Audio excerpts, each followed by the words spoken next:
प्रभु यीशु मसीह का धन्यवाद हो। प्रभु यीशु मसीह के महान और उत्तम नाम में आप सभी को आशीष मिले। आज का जो मेरा चैप्टर है वो है दानियल की पुस्तक, उसका 5वां अध्याय, दानियल चैप्टर 5। बेलशस्सर नबूकदनेस्सर का उत्तराधिकारी नहीं था, वह राजा भी नहीं था। बेलशस्सर जो था वो नबूकदनेस्सर राजा का ग्रैंडसन था, और नबूकदनेस्सर राजा का एक बेटा था जिसका नाम था एविल मर्दोक, और उसने केवल 2 वर्ष तक शासन किया। उसकी मृत्यु के बाद नबूकदनेस्सर का दामाद नेरीग्लेसर ने अगले 4 वर्ष तक राज किया, और उसकी मृत्यु से पहले उसका दूसरा दामाद नेबोनिदस ने अंत तक राज्य किया। उसकी आदत थी कि वह बाबुल से, यानी कि कैपिटल सिटी जो थी बाबुल की, उससे दूर रहता था, और आखिरी 10 साल में नेबोनिदस जो है कभी भी सिटी में नहीं आया। उसकी गैर हाजिरी में उसने अपने बेटे बेलशस्सर को सिर्फ शासन की देखभाल करने के लिए रखा था। टेक्निकली अगर आप कहें तो बेलशस्सर जो था सेकंड इन कमांड में था।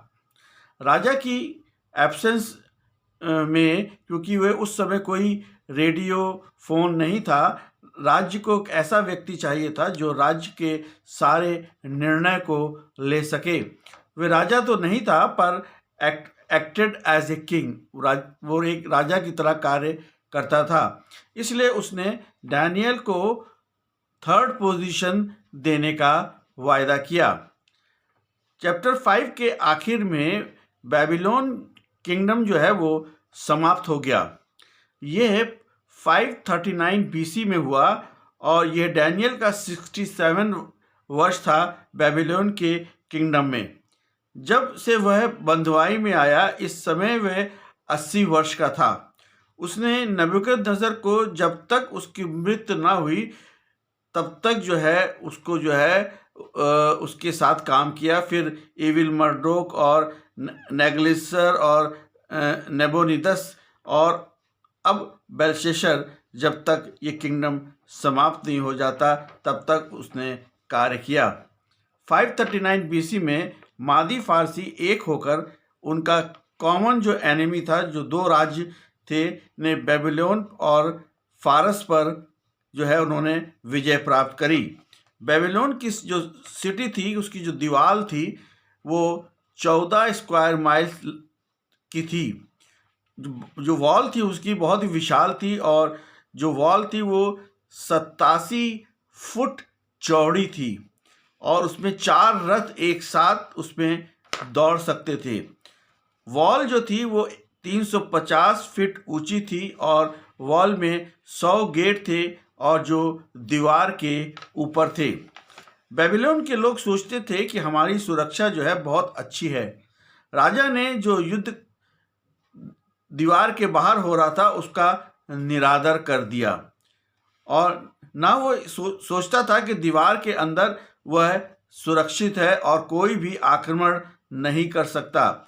शहर के अंदर 20 वर्ष तक के लिए राशन और वाइन था, और एफ्राइटिस जो नदी थी उसके अंदर बहती थी, इसलिए पानी की भी कोई प्रॉब्लम नहीं थी। वर्ष 1 में राजा ने 1000 प्रधानों को बड़ा भोज दिया, और राज्य के प्रधान सब तरफ से आए। खाना पीना खूब खाया और दाखरस पिया, और बहुत आनंदित हुए। राजा दाखमधु के नशे में उनसे एक मूर्खता का निर्णय लिया कि यहूदियों के मंदिर के सब पात्र लाए जाएं। वर्ष जो है 4 में जो है 2 से लेकर के 4 में आप देखेंगे कि नबूकदनेस्सर को बेलशस्सर का पिता कहा गया, हालांकि वह उसका ग्रैंडसन था। कसदी भाषा में ग्रैंडफादर के लिए कोई शब्द नहीं था। यह चैप्टर अरामी भाषा में लिखा गया, और जो है ऑल मेल, जितने भी मेल होते थे पूर्वज को, के जो पूर्वज हुआ करते थे, उनको पिता कह करके बुलाते थे। बेलशस्सर के पास बहुत बढ़िया आइडिया था कि यहूदी जो टेम्पल के आराधना के बर्तन उसका पिता नेबूकदनेस्सर लेकर के आया था, और तो उसमें उसकी पत्नी रखैलियाँ इस पात्र में जो है दाखरस पिए। वह ये सोच ही रहा था कि हमने परमेश्वर को जो है हरा दिया है, और इन बर्तन में दाखमधु पीकर अपने फॉल्स जो उसके गॉड थे, काठ और पत्थर के देवताओं की स्तुति करने लगा। परमेश्वर ने इस बात पर राजा से बहुत नाराज हुआ, और वर्ष 5 से 17 के बीच में हम देखेंगे कि परमेश्वर ने उंगलियों से दीवार पर लिखा। राजा ने उसे देखा, और परमेश्वर ने दीवार पर अरेमिक भाषा पे लिखा, और राजा ने इस बात पर जोर दिया कि यह क्या लिखा है और इसका मतलब क्या है। राजा के जो पैर जो हैं वो भी बजने लगे थे, और बेलशस्सर ने तांत्रिक भावी वाले लोगों को उपस्थित रहने का आदेश दिया और उनसे कहा कि इसका अर्थ बताएं। उसे राज्य में तीसरा स्थान मिलेगा, क्योंकि बेलशस्सर का स्थान जो था वहाँ उस राज्य में दूसरा था। कोई भी उसका अर्थ नहीं बता सका। ये बात सही है कि लोगों को परमेश्वर अपने लोगों को इस्तेमाल करना चाहता था। जब कोई भी अर्थ नहीं बता सका तो बहुत चिंता में पड़ गया। डैनियल इस समय रिटायर हो चुका था और उसके पास कोई पोजीशन नहीं थी।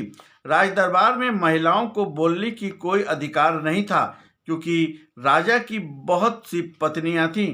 रानी जो जिसका जिक्र इस चैप्टर में आया है, बेलशस्सर की मदर थी, वो जो कि नबूकदनेस्सर की बेटी थी। वे राज दरबार में बड़ी हुई थी और उसने डैनियल के बारे में अच्छी तरीके से उसने सुना था। फिर बेलशस्सर की मदर ही वहाँ पर बोल सकती थी, क्योंकि स्थिति बहुत नाजुक थी। उसने कहा कि सिर्फ डैनियल से इस समस्या को सुलझा सकते हैं। सिर्फ परमेश्वर डैनियल के द्वारा इसका अर्थ बता सकता है। उसने डैनियल को जो बंधुआ था उसके साथ जो है उसने बार्गेन किया।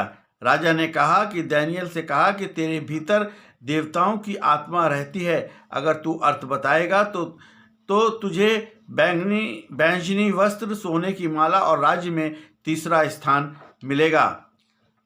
वर्ष 18 से लेकर के और 21 तक में डैनियल ने फैमिली का ऐतिहासिक बातों को बताया।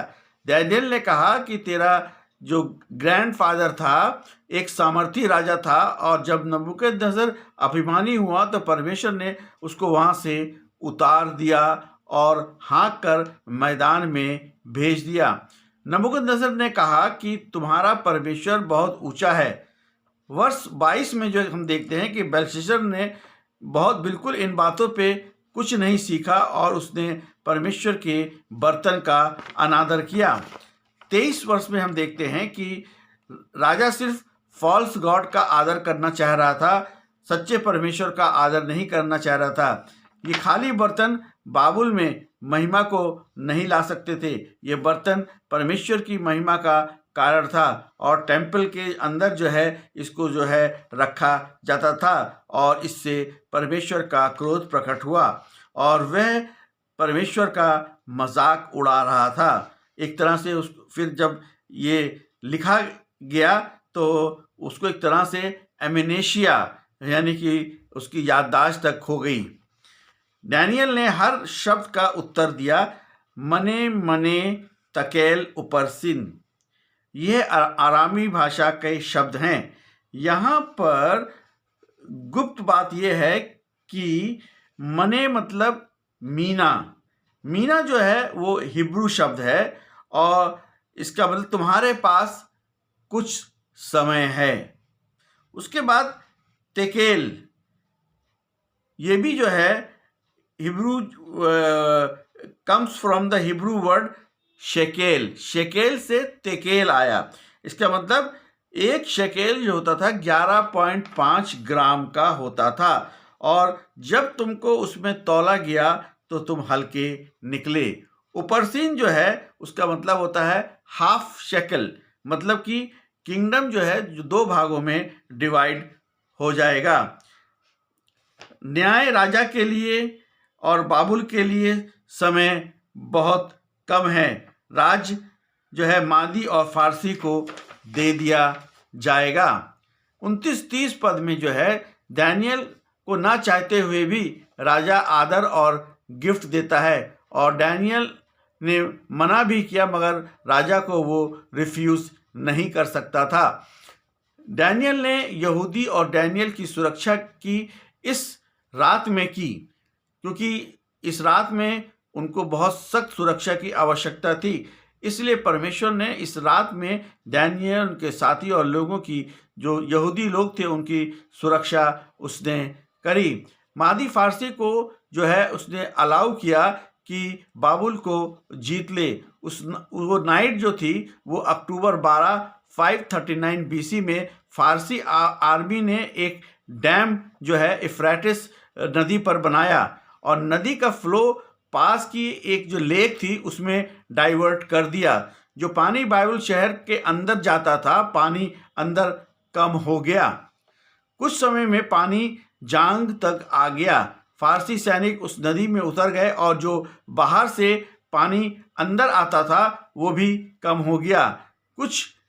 कुछ गेट की तरफ गए, और गेट जो था वो 350 जो है फीट ऊपर बने हुए थे, जो कि दीवार के ऊपर बने हुए थे। पहरेदारों ने देखा कि फारसी सेना नदी में होकर से आ रही है, फिर भी उन्होंने सोचा कि कोई खतरा नहीं है।